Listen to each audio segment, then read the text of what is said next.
Premier quart du 8e hizb.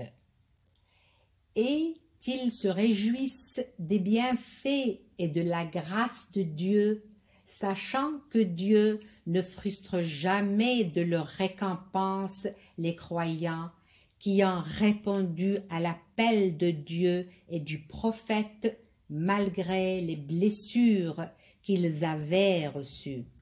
À ceux d'entre eux dont la conduite a été exemplaire et dont la foi a été inébranlable est réservée une magnifique récompense. Ce sont ceux-là qui, lorsqu'on est venu leur dire « Vos adversaires réunissent leurs forces pour vous attaquer, soyez vigilants », ont vu leur foi se décupler et se sont écriés « Dieu seul nous suffit ». N'est-il pas le meilleur des protecteurs?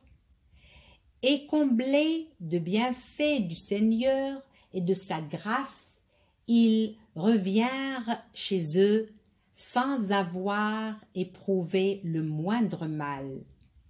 Ils ne recherchaient en fait que l'agrément du Seigneur dont la grâce n'a point de limite.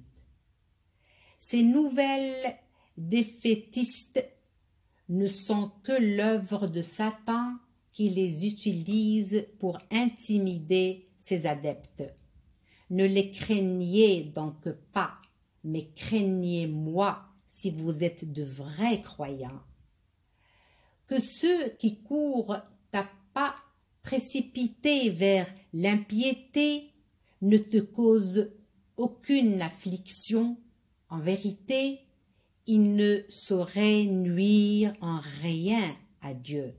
C'est plutôt Dieu qui ne veut leur accorder aucune part dans la vie future où un châtiment terrible les attend, car ceux qui troquent la foi contre l'incrédulité ne sauraient nuire en rien à Dieu et un châtiment cruel leur est réservé. Que les négateurs ne s'imaginent pas que le long sursis que nous leur accordons soit un bien pour eux. Ce long délai leur est plutôt accordé afin qu'ils accumulent les péchés. Aussi un châtiment avilissant leur sera-t-il infligé. Dieu ne saurait laisser les croyants dans l'état difficile où vous vous trouvez que le temps de distinguer le bon du mauvais, de même qu'il ne saurait vous dévoiler le mystère. Mais il choisit à cet effet parmi ses messagers qui il veut. Ayez donc foi en Dieu et en ses prophètes, car si vous croyez en Dieu et si vous le craignez, une généreuse récompense vous sera attribuée. Que ceux qui se montrent avares des biens que Dieu leur a généreusement octroyés ne s'imaginent pas que cela soit à leur avantage. C'est, au contraire, un malheur pour eux, car le jour de la résurrection, ils porteront comme un carcan au cou les biens qu'ils auront amoureusement accumulés. En effet, l'héritage des cieux et de la terre appartient au Seigneur qui est parfaitement instruit de tout ce que vous faites. Dieu a entendu les paroles de ceux qui ont dit « Dieu est pauvre et nous sommes riches ».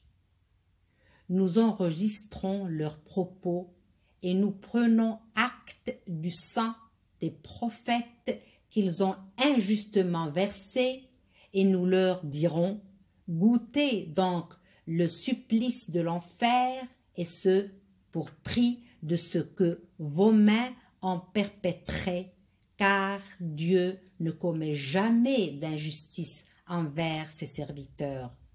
À ceux qui disent « Dieu nous a prescrit de ne pas croire en un prophète tant qu'il ne nous aura pas apporté une offrande que le feu du ciel viendrait aussitôt consumer. » Réponds, avant moi, bien des prophètes vous ont déjà apporté des preuves, y compris le miracle dont vous parlez. Pourquoi donc les avez-vous tués, si vous êtes de bonne foi? S'ils t'accusent de mensonge, d'autres prophètes avant toi ont eux aussi été traités de menteurs, bien qu'ils aient apporté des preuves évidentes, des psaumes et le livre lumineux. Toute âme goûtera la mort, mais vous ne recevrez votre totale rétribution que le jour de la résurrection. Quiconque échappera alors à l'enfer et entrera au paradis aura trouvé la félicité. En vérité, la vie d'ici-bas n'est faite que de plaisirs éphémères.